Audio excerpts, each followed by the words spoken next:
Today on Mr. Media, I'll talk to singer James Maddock, whose new CD is Wake Up and Dream, and this is his second appearance on our show. Stick around. Love is a flower, folks. Love is a flower. Mr. Media is recorded live before a studio audience of sad-eyed does with acoustic guitars, each of whom thinks I should be interviewing them today instead of James Maddock, in the new media capital of the world, St. Petersburg, Florida. The key to the music business, I think, is consistency. For example, I really liked James Maddock's first solo album, Sunrise on Avenue C. But who knew whether he could follow it up with a similar gem?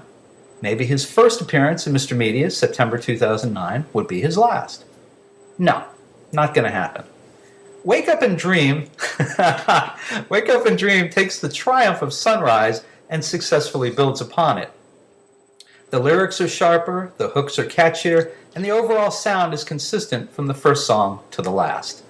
Now, if you've never heard him before, let me give you a little taste of James Maddock's work.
When we talk about classic rock, I don't think of music I've been forced to endure 1,000 times in my life by lazy radio programmers.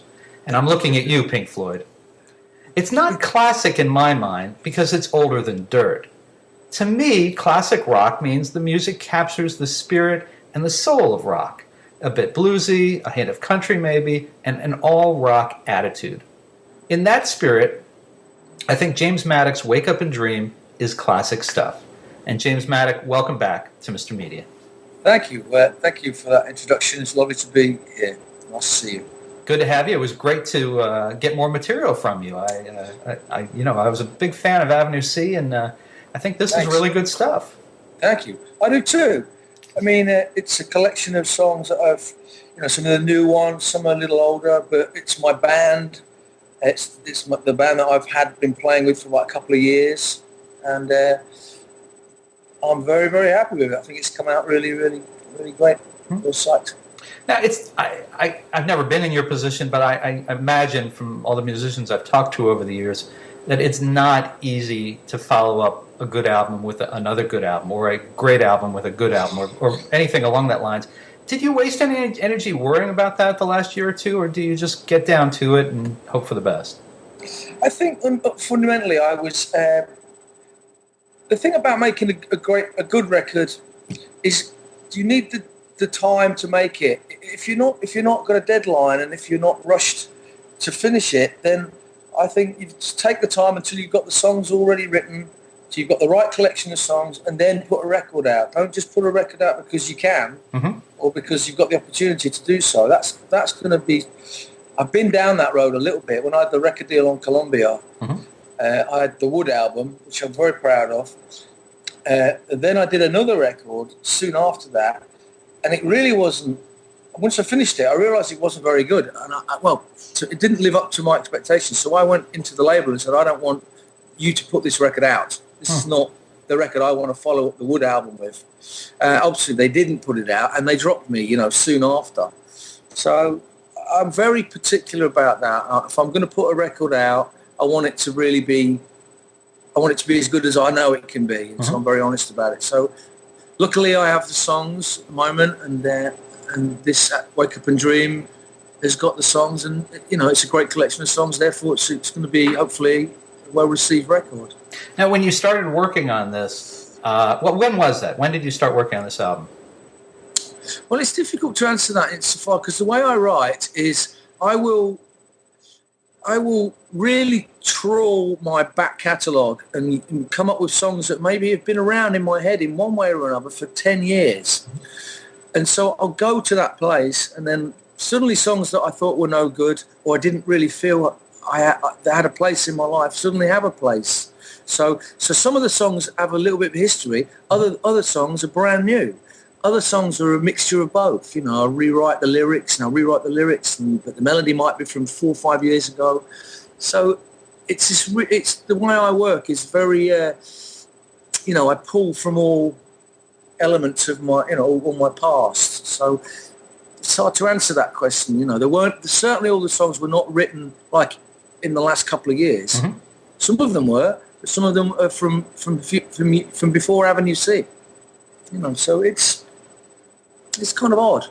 Could you take us from one of the songs that maybe changed a lot from conception to completion, and kind of give us a little sense of why it changed or how it changed? Yeah, I mean, there's a song called "Step Into the Water," which I had that melody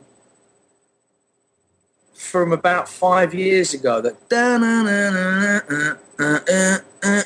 So I love that melody, but I could never really find a lyric that suited the idea. And I had that chorus idea, "Step Into the Water," and I had some ideas about what I wanted to say, but I rewrote the lyric many, many, many times.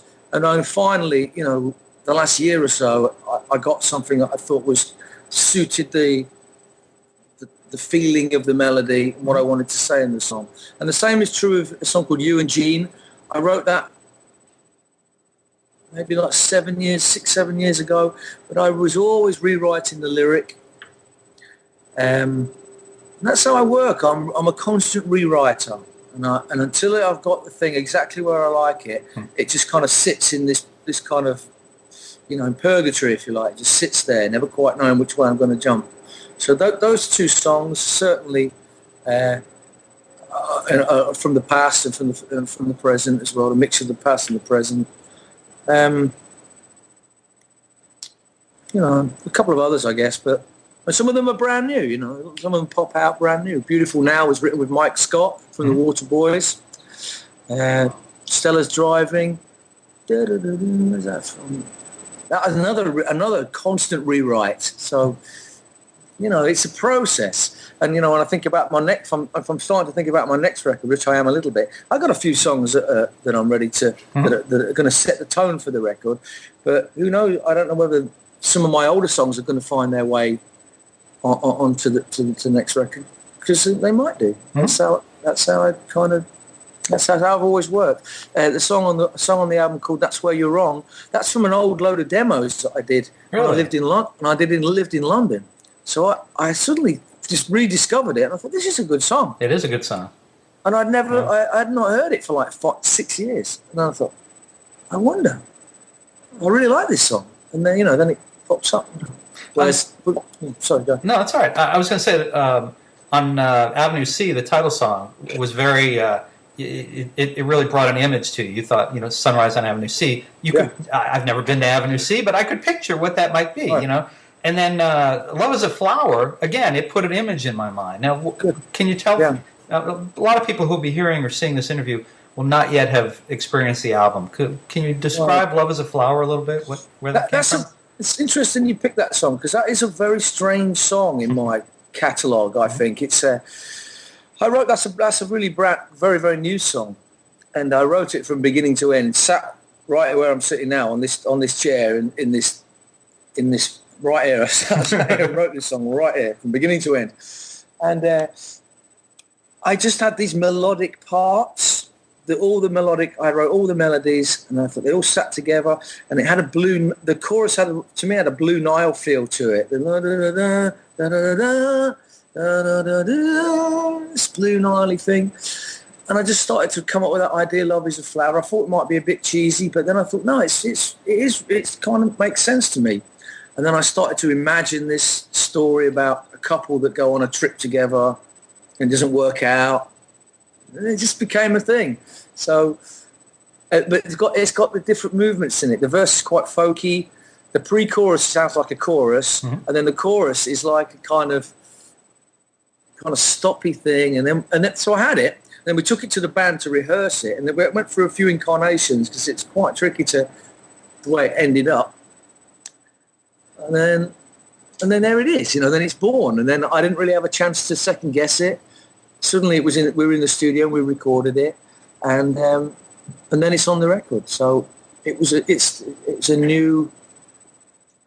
That's the difference between the new songs and the old songs. The old songs I trust because I've had them around in my head for many years, but the new songs I don't necessarily trust as much because they're new, and are they any good, or are you just excited because they're new? That's another thing you have to always ask yourself when you're writing songs. Are you just excited because it's a new song, or is it really a good song? So that's it. Now, before we went on the air, you were mentioning you've been in a relationship for, I guess, about 15 years, I think you said. How, I don't want to get too personal, but maybe just a little personal, how much does your relationship influence your songwriting? Well, songs are a mixture of imagination and reality. And in my case, very much so. So I will draw on personal experiences, but sometimes the song will completely take me down another road. The song starts to take on a life of its own. And you might start writing a song about you might start writing a song about one thing, and then suddenly a lyrical idea comes into your head and the song just takes a completely different turn. So there's no real one way to write a song. I just kind of like see where the song takes me, and if the song's a positive song, but then it can turn into a negative song, negative one. Do you know what I mean? The optimistic songs can turn pessimistic. Depends where the song takes you. So, obviously my life informs what I do, but it also doesn't dictate what I do. You know what I mean? So, is there a particular song where you've had Melissa in mind when you've written it? Mary Ellen. Mary Ellen. Oops. Who's Melissa? I don't know. Mary Ellen. Melissa. Mary Ellen. Apparently I didn't write that down well. Excuse me a minute. Let me get this correct here. Not really. Not specifically. I said I don't really write like that. Okay. I tend to let the song take me where I want to, where it goes, and I'm very open to that. So I don't like to sit down and write songs about specific incidents or specific things, because I'll start doing that, and then suddenly the whole thing will shift. And now I'm in the imagination. Now I'm working on in a different place. So I'm not really that good at that autobiographical songwriting thing, because I think it gets in the way. I'm afraid I just put you in a jam, and you're going to have to. Oh, hand me the guitar. Melissa. Oh, that was embarrassing on my part. I'm glad you handled it so well. So let's talk about one more song on the record before we have to go. Wake Up and Dream, the title song. Anything special you can tell us about that? Well, that is a kind of a song I wrote about 7 or 8 years ago, maybe more. Maybe that might be 10 years old, that song. And I just have always had it around. And I've tweaked the words over the years. but it just never felt right to play. It just never had a place in my repertoire. But I bought it. It's the other thing about having a band, right? One of the things about having a band, which informed the Avenue C record as it does this one, is that when you have a band and you take the songs to the band start to invest their musicality. Songs that you just think are not that good or not that suitable take on a life of their own and they become suitable. And that's what happened with this song. I have such a fantastic band that I bring the songs to the band and then suddenly, this sounds really good. So that was a surprise to me. It'd been around a while. I love the title, Wake Up and Dream, and I got the title from I think it's a Cole Porter play from the 30s or the 40s. I was in a pub in London and I saw it as like a billboard, and I thought that's a really good title. So I just worked with that title, and then I took it to the band and we played it, and it became a part of our repertoire. So and then it's gone on the record. Speaking of the band, I'll make this the last question.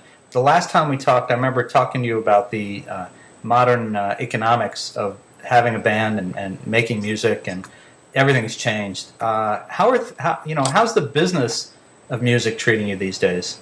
Very cool. Look at that, folks. Wow, I wish I had my shades. I feel underdressed now. Put them on. I don't have them. I don't know where they are. This is the album cover. I don't know. No, I know. That's why I don't have my shades. Oh, well. Oh, that's right. Very cool. Very cool. my brother gave me these about 15 years ago, and maybe more, 20 years ago. When he first got a job working in there as an optician, and he got me these as my birthday present many years ago. So he's going to want a royalty now, seeing this on the cover of the. Yeah, what did you say about the economics of the who knows? band? I don't know. No, how are the economics of being in the music business treating you today as opposed to 2 years ago or 5 years ago? I am due to the kind of work that was put in around the Avenue C and the gigs that we play around the East Coast and the support that we've had from people like yourself and from radio stations. I've been able to build up a small but significant following, which I can just about make a living. Good. Just about, I'm like, there's the rent and the food and everything, and there's my income, and it's kind of hovering around this place. So I can kind of just about get by. I'm certainly not wealthy, but just to avoid, what am I doing with these on? To avoid having a proper job, is a victory. So I do okay. I mean, I can just about keep my head above water. I mean, I'd love to be in a position where I could actually make some money and have a bit of security and feel like I've got something to show for it. But the holding pattern is a success in my book. So, I'm all right. I just about get by. That's about it. I know exactly whereof you speak. We're all in the same boat these days, I'm afraid. The old pattern doesn't quite fit anymore, so we have to do what we got to do. I mean, that's the thing about even if you have a regular job, there's no, for most people in America, there's no security, even in that situation. So, I feel the pain. Well, folks, listen. You can find out when James Maddock will be performing in your town by checking out his website. It's jamesmaddock.net, and that's Maddock, Maddock. You can also follow him on Twitter at James Maddock or on Facebook. And you can find either of his solo albums, Sunrise on Avenue C or Wake Up and Dream, from great music sites everywhere, or order it right now at a great price at MrMedia.com. And James, always a pleasure. I look forward to the next one, and hope maybe we'll get to see you down this end of the East Coast and maybe see you perform live this year. Love to get down there. It'll be a thrill. Thanks, Bob. My pleasure. And folks, for more original interviews with America's top singers and songwriters, you can surf over to our main website, MrMedia.com, MRmedia.com. Matter of fact, you can look up James' previous appearance there. If you've enjoyed today's show, subscribe for free to Mr. Media via RSS, iTunes, email, or our new Android mobile phone app, which is free. You can also listen with a piece of string and a tin can in many parts of Avenue C. Show your support of Mr. Media by supporting our sponsors, including Audible. To download your free audiobook, go to audibletrial.com/radio. Again, that's audibletrial.com/radio for your free audiobook. We're also supported by thepartyauthority.us. Call DJ Ira for all your party entertainment needs nationwide at 1-800-DIAL-DJs, or visit their website, thepartyauthority.us. If you've got an idea for a guest, a comment on today's show, or would like to advertise on Mr. Media, email me directly at bob@mrmedia.com. You can also call and leave a comment on our 24-hour listener line, 1-727-498-4711. Now, unless you live next door to Mr. Media, there may be a toll charge. Some comments may actually appear on an upcoming show. You can also follow Mr. Media on Facebook, Twitter, or our new YouTube video channel. Thanks so much for joining us today. Really appreciate you sharing a piece of your day with Mr. Media. Thanks for watching. Thanks for listening. See you next time, everybody. Bye-bye.